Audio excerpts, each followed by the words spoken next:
राज्य की या सूबे की बात करें, मुख्यमंत्री की कमान को वो संभाल चुकी हैं।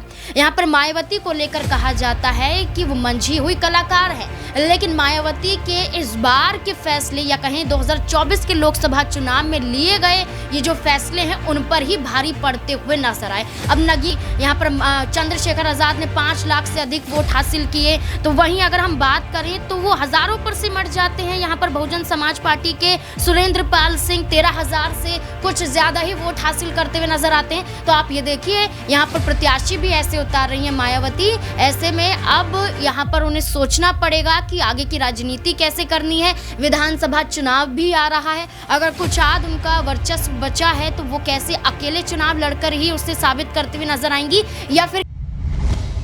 नमस्कार, आप दिख रही हैं नेक्स्ट 9 पॉलिटिकल बाइट। मैं हूं आपके साथ सिराज। साल 2024 के लोकसभा चुनाव की समाप्ति हुई, परिणाम भी आए, एनडीए बहुमत के आंकड़े को पार भी कर पाई। लेकिन इन सबके बीच एक नाम जो है काफी ज्यादा चर्चा में है, वो नाम है चंद्रशेखर आजाद। जिस ढंग से मायावती ने अकेले चुनाव लड़ने का फैसला किया, उसके बाद से देखा गया कि 450 से ज्यादा सीटों पर बीएसपी चुनाव लड़ती है, लेकिन एक भी सीट पर उन्हें जीत नहीं मिलती है। इसकी बजाय चंद्रशेखर आजाद नगीना सीट से चुनाव लड़ते हैं और जाहिर सी बात है कि यहां पर उन्होंने कड़ी मेहनत की थी और जीत भी हासिल होती हुई नजर आई। लेकिन इन सबके बीच एक सवाल यही है कि आखिर चंद्रशेखर आजाद क्या मायावती के विकल्प के तौर पर भविष्य में अब आ सकते हैं? क्योंकि जिस तरीके से देखा गया कि मायावती ने दलित जो वोट बैंक थे वो कहने के उनसे खिसकते हुए नजर आए, उसके बाद से मायावती ने मुस्लिम चेहरों पर दाव लगाया, दलित चेहरों पर दाव लगाया, ब्राह्मण चेहरों पर दाव लगाया, जातीय समीकरण को साधते हुए टिकटों का बंटवारा किया। लेकिन इसके बावजूद मायावती को एक भी सीट नहीं मिली और ऐसे में मायावती जिस तरीके से अब उनकी वोटिंग प्रतिशत में कमी देखने को मिल रही है, लगातार वो घटनाक्रम देखने को मिल रहा है, कहीं ना कहीं अब सवाल उठ रहे हैं कि क्या चंद्रशेखर आजाद एक बार फिर से मायावती के विकल्प के तौर पर दलितों के बीच मसीहा बनकर उभरेंगे। और जिस ढंग से चंद्रशेखर आजाद ने तमाम वो निर्दलीय चेहरों को जो है समर्थन दिया, खासतौर पर हम बात करेंगे स्वामी प्रसाद मौर्य जैसे चेहरे या पप्पू यादव या हिना साहब, बिहार का रुख कर लेते हैं, वहीं तमाम वो जो चेहरे हैं कहीं ना कहीं इनको समर्थन दिया। अब दावा यही किया जा रहा है कि चंद्रशेखर आजाद आने वाले विधानसभा चुनाव में अकेले सारी सीटों पर चुनाव लड़ते हुए नजर आएंगे। बिहार में, उत्तर प्रदेश में, खास तौर पर उत्तर भारत के हिंदी भाषी जो राज्य हैं वहां पर। ऐसे में बड़ा सवाल यह है कि क्या चंद्रशेखर आजाद अब मायावती के विकल्प के तौर पर पेश होते हुए नजर आएंगे और क्या बीएसपी का पत्ता अब साफ होते हुए देखा जाएगा? मेरे साथ नाज़मीन है इस मुद्दे पर बातचीत करने के लिए। नाज़मीन, मेरा पहला सवाल यह है कि मायावती का जिस तरीके से सियासी सफर अब कहीं ना कहीं थमता हुआ नजर आ रहा है, चंद्रशेखर आजाद युवा चेहरा, बोलता हुआ, जागता हुआ और जिस तरीके से अपनी बातों को रखते हैं, कहीं ना कहीं उनकी लोकप्रियता बढ़ी है, खासतौर पर युवा वर्ग जो है उसमें। तो क्या आने वाले समय में बीएसपी का विकल्प बन सकते हैं दलितों के बीच? जो दलित वोट बैंक बीएसपी से शिफ्ट होकर समाजवादी पार्टी को गया, चंद्रशेखर आजाद को गया, क्या आने वाले समय में अब चंद्रशेखर आजाद कुछ बड़ा खेल करते हुए नजर आएंगी? देखिए सिराज, अगर हम बात करें बहुजन समाज पार्टी की, तो बहुजन समाज पार्टी ने कहाँ अपने प्रत्याशी नहीं उतारे। मैनपुरी में उतारा, आजमगढ़ में उतारा, रामपुर में उतारा, वाराणसी में उतारा, नगीना में भी उतारा। लेकिन आप ये देखिए कि इससे ज़्यादा और कई सीटों पर भी लगभग मायावती ने तय कर लिया था कि अकेले सभी सीटों पर अपने प्रत्याशियों को उतार देंगी। सिर्फ वो उत्तर प्रदेश तक सीमित नहीं नजर आई, वो पहुंच जाती हैं दिल्ली में राजनीति करने के लिए, हरियाणा में भी अपने प्रत्याशियों को उतारती हुई नजर आई, राजस्थान में भी देखने को मिला कि मायावती चुनाव लड़ती हुई नजर आई। यानी कि मायावती ने कोई राज्य नहीं छोड़ा, कोई सीट नहीं छोड़ी, यहाँ पर अकेले अपने दम पर चुनाव लड़ते हुए वो हर प्रत्याशी को लेकर यहाँ पर संतुष्ट भी नजर आई कि चुनाव वो जिता देंगे। लेकिन मायावती का यहाँ पर ओवर कॉन्फिडेंस यहाँ पर नजर आया, अति आत्मविश्वास नजर आया। जो मायावती राज्य की या सूबे की बात करें, मुख्यमंत्री की कमान को वो संभाल चुकी हैं। यहाँ पर मायावती को लेकर कहा जाता है कि वो मंझी हुई कलाकार है, लेकिन मायावती के इस बार के फैसले या कहें 2024 के लोकसभा चुनाव में लिए गए ये जो फैसले हैं उन पर ही भारी पड़ते हुए नजर आए। अब नगीना में ही देख लीजिए, चंद्रशेखर आजाद पहली बार लोकसभा का चुनाव लड़ते हुए नजर आए। सभी पार्टियों से उम्मीद जताई उन्होंने कि वो उन्हें टिकट दे देंगे, लेकिन कोई भी पार्टी पार्टी सामने नहीं आई तो मायावती खुद अपने अकेले दम पर लड़े, क्योंकि उन्हें मालूम था कि वो एक अच्छा कदम उठा रहे हैं, यानी कि वो दलितों के लिए सिर्फ बोलते नहीं हैं, वो दलितों के लिए वो काम करके भी दिखाते हैं। राजस्थान में स्कूल में दलित टीचर का अपमान होना या दिल्ली यूनिवर्सिटी में एक प्रोफेसर को लेकर ये कहना कि हम आपको सस्पेंड कर रहे हैं सिर्फ और सिर्फ आपकी जाति के आधार पर, यहाँ पर चंद्रशेखर आज़ाद रामपुर तक पहुँच जाना, यहाँ पर आप ये देखेंगे कि चंद्रशेखर आज़ाद का गोली तक खा लेना, ये दर्शाता है कि वो अपने दलितों को लेकर सिर्फ बातें नहीं बल्कि उनके फ़ायदे के लिए काम करते हैं। तभी तो नगीना लोकसभा सीट पर आप देख भी सकते हैं यहाँ पर कि कैसे 5 लाख से अधिक वोट पाते हैं। यहाँ पर बहुजन समाज पार्टी के प्रत्याशी नज़र ही नहीं आते, चौथे नंबर पर चले जाते हैं। इससे अच्छा तो भारतीय जनता पार्टी यहाँ पर नज़र आई। यहाँ पर चंद्रशेखर आज़ाद ने 5 लाख से अधिक वोट हासिल किए, तो वहीं अगर हम बात करें तो वो हज़ारों पर सिमट जाते हैं। यहाँ पर बहुजन समाज पार्टी के सुरेंद्र पाल सिंह 13,000 से कुछ ज़्यादा ही वोट हासिल करते हुए नजर आते हैं। तो आप ये देखिए यहाँ पर प्रत्याशी भी ऐसे उतार रही है मायावती। ऐसे में अब यहाँ पर उन्हें सोचना पड़ेगा कि आगे की राजनीति कैसे करनी है। विधानसभा चुनाव भी आ रहा है, अगर कुछ आध उनका वर्चस्व बचा है तो वो कैसे अकेले चुनाव लड़कर ही उससे साबित करते हुए नजर आएंगी, या फिर किसी दल का साथ लेना पड़ेगा, या फिर चंद्रशेखर आज़ाद को अभी तक जो नकारती हुई नजर आई थी तो उसी चंद्रशेखर आज़ाद को समर्थन मायावती को देना ही पड़ेगा। और चंद्रशेखर आज़ाद हमेशा से मायावती के समर्थन में ही रहे हैं,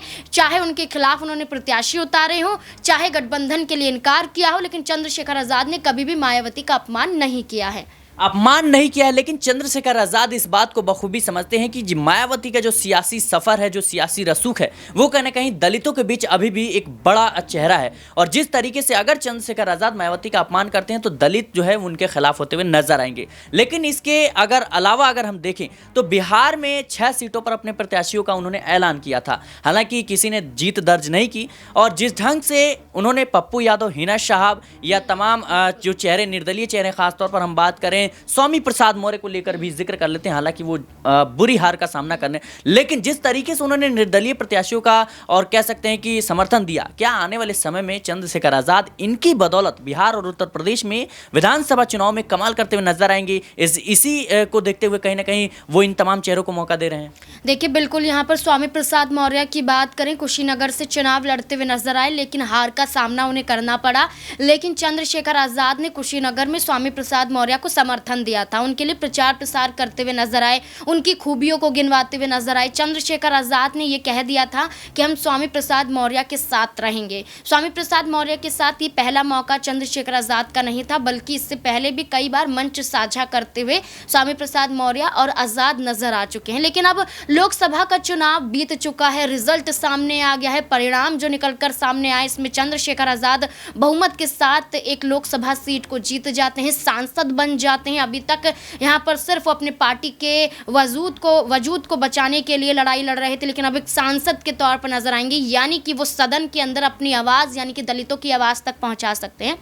अब ऐसे में विधानसभा चुनाव भी नज़दीक हैं और विधानसभा चुनाव को देखते हुए चंद्रशेखर आज़ाद हो सकता है कि अब वो सिर्फ उत्तर प्रदेश तक सीमित ना रहें। हनुमान बेनीवाल राजस्थान से वैसे ही चंद्रशेखर आज़ाद को समर्थन देते हैं, तो शायद वो राजस्थान पहुंचते हुए भी नजर आए, दिल्ली की भी राजनीति करते हुए दिखाई दें, आम आदमी पार्टी के साथ साठगांठ कर ले या फिर कांग्रेस पार्टी के साथ आ जाएं, क्योंकि दिल्ली में विधानसभा चुनाव से पहले आम आदमी पार्टी और कांग्रेस पार्टी ने अपना गठबंधन यहाँ पर अलग कर दिया है कि आम आदमी पार्टी अकेले विधानसभा का चुनाव लड़ेगी। तो चंद्रशेखर आज़ाद के पास कई विकल्प मौजूद हैं। बिहार में आपने खुद ही बताया कि वो निर्दलीय प्रत्याशियों को अपना समर्थन देते हुए नजर आए थे, कई सीटों पर उनके प्रत्याशी चुनाव भी लड़े। तो ये दिखाता है कि जहां स्वामी प्रसाद मौर्य हैं, इनका साथ लेकर चंद्रशेखर आज़ाद और राज्यों की राजनीति को साधने की कोशिश करेंगे और हो सकता है कि विधानसभा चुनाव लड़ते हुए भी नजर आए, उनकी पार्टी यहाँ पर विधानसभा चुनाव लड़े और हो सकता है कि वो दिल्ली तक भी पहुंचते हुए नजर आए। जी बिल्कुल, दिल्ली तक भी पहुंचते हुए नजर आए। लेकिन नाज़मीन, एक सवाल यह भी बनता है कि जिस ढंग से स्वामी प्रसाद मौर्य पहले भारतीय जनता पार्टी, उसके बाद समाजवादी पार्टी से बाहर होते हैं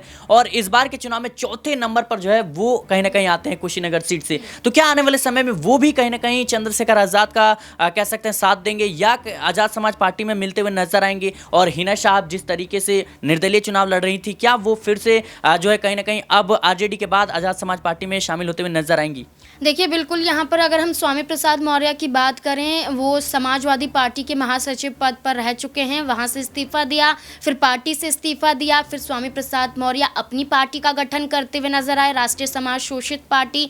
फिर अपनी पार्टी का गठन करने के बाद विलय करने की बात होती हुई नजर आ रही थी कि वो किस पार्टी के साथ विलय करेंगे। सपा से अलग हुए हैं तो विलय नहीं कर सकते हैं। यहाँ पर बसपा की तरफ जाने की कोशिश की, लेकिन बसपा ने अपने दरवाजे बंद कर दिए। एनडीए की तरफ स्वामी प्रसाद मौर्य जाना नहीं चाहते थे, वो खुद उनकी जो नीतियां हैं उन्हें कुनीतियां बताते हुए उनका विरोध करते थे। तो ऐसे में चंद्रशेखर आज़ाद खुद SC ST समाज से आते हैं, उनके लिए काम करते हैं। स्वामी प्रसाद मौर्य खुद ही इसी वर्ग से आते हैं और दोनों का जो मोटिव है या लक्ष्य है की बात करें तो वो यही है कि अपने जैसे उन लोगों को सदन तक पहुंचाना। चंद्रशेखर आज़ाद पहुंच गए हैं तो अब चंद्रशेखर आज़ाद के साथ गठजोड़ में ना सिर्फ यहाँ पर स्वामी प्रसाद मौर्य बल्कि हिना साहब को अगर वो समर्थन देते हुए नजर आए थे तो हिना साहब भी चाहेंगी कि समर्थन मिला है तो कहीं ना कहीं वो कर्ज अदा करती हुई नजर आए, क्योंकि आरजेडी से धोखा मिला और